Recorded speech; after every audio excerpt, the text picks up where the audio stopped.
Hi everyone, welcome to another video. So yesterday Games Workshop posted a brand new article on the Warhammer Community website. So it took the form of an Ash Waste travel guide, which is a little bit tongue-in-cheek.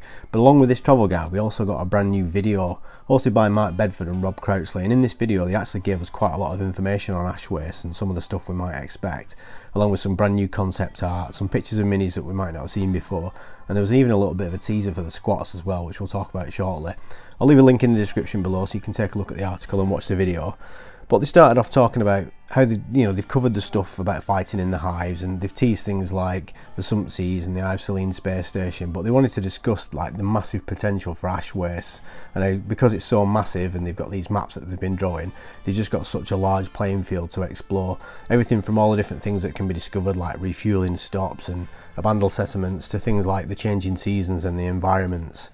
So like in terms of locales and things like that, Mark Bedford spoke about, because the ash wastes are so huge, there's got to be things like refueling stops and shanty towns along these massive convoy routes. So that's going to give us tons of potential for future locales that we can have the games set in, and also new terrain and things like that. And also discussing the current maps they've made and the maps that they're still to make, he also dropped a bit of a sneaky hint. So at about 2:20 in the video he said, "Oh, wouldn't it be cool if there was a squat mining facility there?"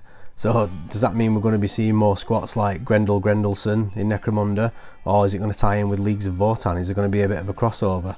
So it's interesting to hear them discussing squats and things like that, because they don't often talk about it openly, but we got a little bit of a thing today, so that's pretty good. The other thing, going back to the shanty towns and the refueling stops, he also talks about like there could be a shanty town protecting a Prometheum lake, and how these towns could be run by an enforcer marshal. Again, dropping a hint that we might see a potential new character. So like imagine an enforcer in a Wild West style trench coat and a hat. That'd be pretty cool.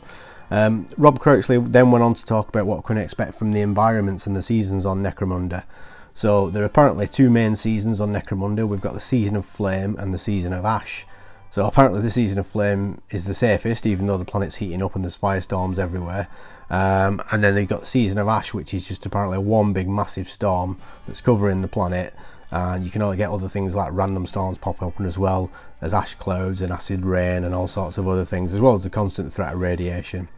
And he also spoke about how there's different levels of wastes. So you've got the near waste, where you can still get your eyes on a hive and you can see a spire on the horizon. Then there's the deep waste, where you're like proper out in the waste and you can't see a hive at all. And then you've got the wild waste. So apparently all of this is going to be incorporated into the rules with something called battlefield conditions. This will mean different rules depending on the season that you're fighting in, and also the type of waste that you're fighting in, be it near waste, deep waste, or the wild waste. And it'll also include things like sudden storms coming in or unstable ground. So all of this is going to define how the fighting takes place outside Necromunda. And no doubt there's other things as well that they're not telling us about, but this was definitely a welcome burst of information from GW about Ash Waste. And this, along with the recent how to paint videos for Nomads and the Dustback Helamites, tells me that Ash Waste might not be far away from going up for pre-order. So expect to see more information soon, I would say. One other thing I'd like to mention is the passion that Mark Bedford showed when he was talking about Ash Waste. I mean, it's always something you want to see, that when they're so passionate about something, they're putting everything into it, and he really was genuinely passionate about it, and now he loves to see what other people are creating on social media, so that's always a good thing to see. Anyway, that's it for this video. Just wanted to talk about what we'd seen yesterday on the article. Let me know in the comments, what do you think this means for Ash Waste? Are you looking forward to it, and do you think it's coming soon?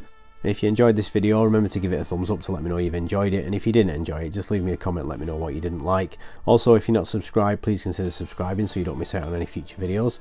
All that's left to say is thank you very much for watching. As always, have a great weekend and take care.